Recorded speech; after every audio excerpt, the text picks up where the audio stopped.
स्वागत है आप सभी का पसंद यूट्यूब चैनल एजुकेशन में। हम 69,000 प्रति अपडेट और आज के मॉर्निंग सेशन में आज के प्रमुख अखबारों से कई महत्वपूर्ण अपडेट को कवर करेंगे, जिनमें प्रमुखता से बात करेंगे 69,000 भर्ती की। साथ ही जैसे आप सभी को पता है कि ऑर्डर संबंधित कोई भी बात अब आपको देखने को नहीं मिल रही है, क्योंकि ऑर्डर से बड़ा मुद्दा एक आ गया है संविदा का। 5 वर्ष संविदा वाला जो ये MKPI वाला मुद्दा है। हालांकि इस प्रस्ताव के विरोध में कर्मचारी संघ भी ने विरोध प्रदर्शन जताया है और सीधे सीधे तत्कालिक रूप से ये विरोध छेड़ते हुए कहा है कि सरकार तत्काल रूप से इस बात को वापस ले, इस प्रस्ताव को वापस ले, नहीं तो बहुत बड़ा विरोध देखने को मिल सकता है। इन सभी चीज़ों के बीच में ऑर्डर आने की जो उम्मीदें हैं, सबसे इम्पॉर्टेंट बात है कि 18 को आपके ललित साहब यानी कि कल उम्मीदें हैं कि उनकी बेंच बैठे और शांता गदौर साहब भी आपको जल्द देखने को मिल सकते हैं। तो उम्मीदें हैं कि सितंबर मंथ में कम से कम आपका ऑर्डर देखने को मिल जाए, ये सबसे ज़्यादा उम्मीदें हैं। अब सबसे ज़्यादा प्रॉब्लम आ रही है कि ऑर्डर तो आएगा ही आएगा सर, इसके बीच में सुनवाइयों पर जज साहब भी एकदम स्पष्ट तरीके से बोल रहे हैं कि ऑर्डर आते ही फिर आपकी ये सुनवाइयाँ लगातार आपको देखने को मिलेंगी। तो हर मुद्दा ऑर्डर से ही क्यों रिलेटेड है, ये पहली बात इंपॉर्टेंट तरीके से सोचने वाली बात है कि ऑर्डर आते ही फिर उस पर रोक लगा दी जाए या क्या कर दिया जाए। ये सोचने और इस पर बात करने वाली गहन मंथन वाला विषय है।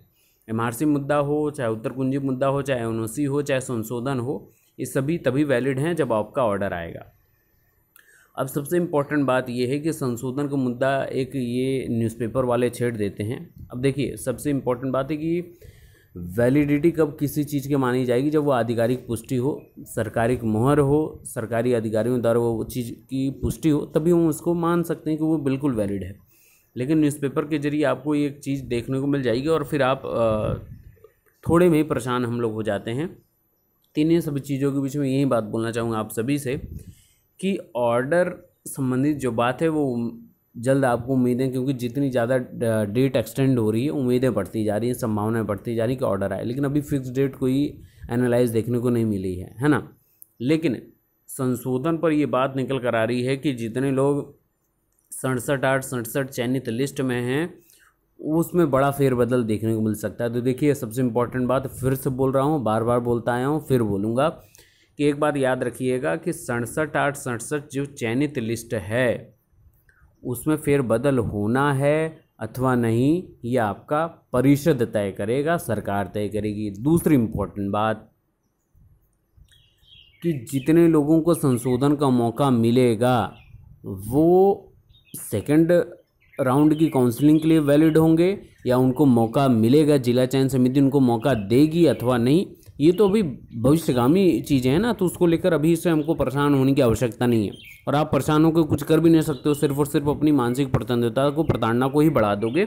आप उसके अलावा आपके पास कोई और भी चारा नहीं है, तो परेशान होने की आवश्यकता तनिक भी नहीं है। इस बात को एकदम अच्छे तरीके से समझ लीजिए। तो इन सभी चीज़ों के बीच में जो विरोध प्रदर्शन चल रहा है उसका एकजुटता के साथ पालन करिए। ये मत देखिए कि हमारा नहीं हो रहा है या हम इस भर्ती में नहीं है। भविष्य को देखते हुए अपनी बातों को उठाने का प्रयास करते रहिए। दूसरी इंपॉर्टेंट बात, DLED प्रमोट के अलावा जो बाकी परीक्षाएं हैं वो अक्टूबर में आपकी आयोजित होंगी। नई शिक्षा नीति के लिए 7 फोकस ग्रुप बनाए गए हैं, वो क्या क्या उनके कार्य होंगे इस पर बातचीत करेंगे। और LT ग्रेड सामाजिक और हिंदी के रिजल्ट पर एक सप्ताह में निर्णय लेने की बात की जा रही है। और भी प्रमुख अपडेट है शिक्षा विभाग से जुड़ी, तो चलिए सबको कवर करते हैं। सबसे पहले सबसे इम्पोर्टेंट ट्रेंडिंग टॉपिक आपको मैंने मॉर्निंग सेशन में दिखाया था कि टॉप ट्रेंड पे चल रहा था हैप्पी बर्थडे नमो। दूसरे नंबर पे था आपका बेरोजगारी दिवस, वो टॉप पे चला आया है। नेशनल अनएम्प्लॉयमेंट डे, राष्ट्रीय बेरोजगार दिवस टॉप ट्रेंडिंग में चल रहा है। अब इस पर अगर देखा जाए तो अब यहाँ पर आपको देखने को मिलेगा कि आपकी एकजुटता कितनी ज़्यादा प्रभावपूर्ण प्रदर्शन करती है। इसके अलावा राष्ट्रीय बेरोजगार दिवस जो हिंदी में लिखा गया है वो भी चौथे नंबर पर ट्रेंडिंग टॉपिक बना हुआ है। तो ये आपके एकजुटता का ही परिणाम है और अपनी एकजुटता को दिखाते रहिए। भारत में फ़िलहाल नंबर 1 और नंबर 4 पर, नंबर 1 पे इंग्लिश में ट्रेंड कर रहा है और नंबर 4 पर आपका हिंदी में, दोनों ट्रेंड कर रहा है। तो इस ट्रेंड को आगे बढ़ाते रहिए और जितना ज़्यादा हो सकता है ट्वीट रिट्वीट करते रहिए। और न्यूज़पेपर में भी ये बात है कि छात्र मोदी के जन्मदिवस पर बेरोजगार दिवस मनाएंगे। बेरोजगारी के खिलाफ जंग में कांग्रेस व विपक्षी दल भी उतरे हैं, तो ये कहीं ना कहीं बेहतर बात है। और बेतहाशा बढ़ रही बेरोजगारी व भर्तियों न होने के खिलाफ छात्रों ने सोशल मीडिया पर जंग छेड़ दी है। इस कड़ी में छात्रों ने प्रधानमंत्री नरेंद्र मोदी के जन्मदिवस 17 सितंबर को राष्ट्रीय बेरोजगार दिवस के रूप में मनाने का ऐलान किया है। इसे सोशल मीडिया पर लाखों लोग राष्ट्रीय बेरोजगार दिवस के रूप में ट्रेंड करा रहे हैं। इससे पूर्व छात्रों ने 30 अगस्त को प्रधानमंत्री के मन की बात, 5 सितंबर शिक्षक दिवस पर ताली थाली और 9 सितंबर 9 बजे 9 मिनट का जो दिया है वो भी जलाया है। तो इस पर अपनी बात लगातार अभ्यर्थी कर रहे हैं। अब इस पे देखने वाली बात ये होगी कि सरकारें और शीर्ष सत्ता पर बैठे लोगों तक के कानों में जूं रेंगती है अथवा नहीं इन सभी चीज़ों से। तो डीएलएड प्रमोट के संबंध में निर्देश जारी किया गया है। DElEd diploma in elementary education में प्रमोट करने व अन्य परीक्षाएं कराने का आदेश जारी हो गया है। इस संबंध में परीक्षा नियोग प्राधिकारी सचिव ने प्रस्ताव भेजा था। शासन ने निदेशक राज्य यानी एससीईआरटी को दिशा निर्देश जारी किया है। प्रमोट होने वाले छात्रों की संख्या करीब 3.5 लाख से अधिक है। अब परीक्षा नियामक प्राधिकारी सचिव जो अनिल भूषण चतुर्वेदी विस्तृत आदेश और परीक्षा कार्यक्रम जारी कर देंगे। डीएलएड प्रशिक्षण वर्ष 2018 में तृतीय सेमेस्टर की परीक्षा के लिए अहर प्रशिक्षुओं के प्रथम व द्वितीय सेमेस्टर के सभी विषयों में आपकी अर्हता हो के औसत अंकों के समान अंक देते हुए उनकी तृतीय सेमेस्टर में प्रमोट किया जाएगा। और प्रमोट सभी प्रशिक्षुओं की चतुर्थ सेमेस्टर की परीक्षाएं अक्टूबर में कराई जाएंगी। डीएलएड 2019 प्रथम व द्वितीय सेमेस्टर 2019 के जो हैं उनको 100% प्रमोट किया जाएगा। द्वितीय सेमेस्टर की परीक्षा अक्टूबर में कराई जाएगी और प्रशिक्षुओं को दूसरे सेमेस्टर में मिले अंक ही पहले सेमेस्टर के अंक माने जाएंगे। यह परीक्षा मार्च में प्रस्तावित थी और डीपीएड प्रशिक्षण 2015-16 परीक्षा भी बीते अप्रैल में होनी थी, जिसमें प्रशिक्षुओं की संख्या 88 है। अभी परीक्षाएं कराई जा सकती हैं। इसके अलावा एनटीटी परीक्षा 2015-16 और 2016-17 की परीक्षाएं जो सेमेस्टर वाली परीक्षाएं वो अक्टूबर में कराई जाएंगी। सीटी नर्सरी 2015 और 2016 की परीक्षाएं भी अक्टूबर में कराने का निर्देश जारी कर दिया गया है। तो जितने भी ये DElEd, DPEd, city nursery, entity जितनी परीक्षाएं हैं वो सभी अक्टूबर में प्रस्तावित हैं। उम्मीद है जल्द आपको अपने परीक्षा कार्यक्रम देखने को मिल जाएंगे। बात करते हैं नई शिक्षा नीति के तहत आपके 7 फोकस ग्रुप बनाए गए हैं और इनके क्रियान्वयन के लिए, उसको अच्छे तरीके से लागू करने के लिए और अच्छे से उसके कार्यों को बढ़ाने के लिए 7 फोकस ग्रुप बनाए गए हैं।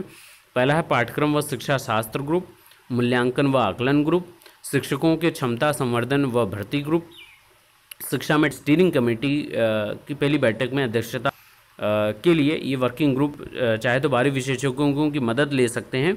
और इन सभी चीज़ों के जरिए सबसे इम्पॉर्टेंट बात ये है कि नई शिक्षा नीति के क्रियान्वयन को लेकर राज्य सरकार बेहद गंभीर है। और जैसा ही टास्क फोर्स के गठन की बात की गई थी जिसमें आपके डिप्टी मंत्री डॉक्टर सतीश चंद्र द्विवेदी को इसमें स्पेशल जगह दी गई थी। इसके अलावा लखनऊ विश्वविद्यालय के प्रोफेसरों को भी इसमें समिति में जगह मिली थी। तो ये प्रदेश सरकार क्रियान्वयन के लिए नई शिक्षा नीति के लिए ज़्यादा तत्पर दिख रही है। बात करें एलटी ग्रेड भर्ती की, तो सामाजिक विज्ञान और हिंदी के रिजल्ट पर निर्णय सप्ताह भर में। एलटी ग्रेड परीक्षार्थियों से बात में लोक सेवा आयोग अध्यक्ष ने दिया आश्वासन। एलटी ग्रेड भर्ती परीक्षा के परिणाम को लेकर परीक्षार्थियों ने बुधवार को आयोग अध्यक्ष से बात की। आयोग अध्यक्ष से फ़ोन पर हुई बातचीत में एलटी ग्रेड मोर्चा के संयोजक विकी खान को आश्वासन मिला कि सप्ताह भर के भीतर लंबित सामाजिक विज्ञान व हिंदी विषय के परिणाम को लेकर कोई निर्णय हो जाएगा। छात्रों का कहना है कि वार्ता जो के दौरान आयोग के अध्यक्ष ने बताया कि उन्होंने वाराणसी से एसपी से बात की है, इस पर जल्द निर्णय होने की संभावना है। छात्रों का दबाव है कि सप्ताह भर में रिजल्ट आ जाएगा। इससे पहले एलटी समर्थक मोर्चा के बैनर तले प्रतियोगी छात्र दोपहर 12 बजे अध्यक्ष से मिलने के लिए आयोग पहुंचे। चेयरमैन की ओर से उप सचिव पुष्कर श्रीवास्तव को शाम 6 बजे वार्ता के लिए भेजा गया। उप सचिव से बातचीत में कोई निष्कर्ष नहीं निकलने पर आयोग अध्यक्ष ने छात्रों की अगुवाई कर रहे विक्की खान से फ़ोन पर बात की और इसमें 1 हफ्ता पर जल्द रिजल्ट के ऊपर निर्णय लेने की बात की गई है।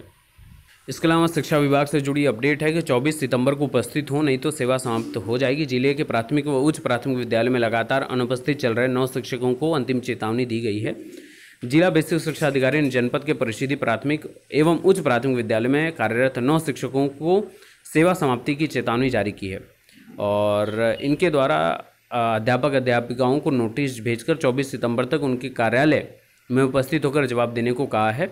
और बीसी की ओर से जारी नोटिस में कहा गया कि उपस्थित नहीं होने पर यह माना जाएगा कि वह काम करने इच्छुक नहीं है और उनको तत्काल प्रभाव से समाप्त, उनकी सेवा समाप्त हो जाएगी। तो ये कुछ इंपॉर्टेंट अपडेट रही। बाकी के लेटेस्ट अपडेट और अपनी ट्वीट को रिट्वीट करते रहिए, अपनी आवाज़ को उठाते रहिए, बने रहिए राय एजुकेशन के साथ। Best of luck, thank you so much.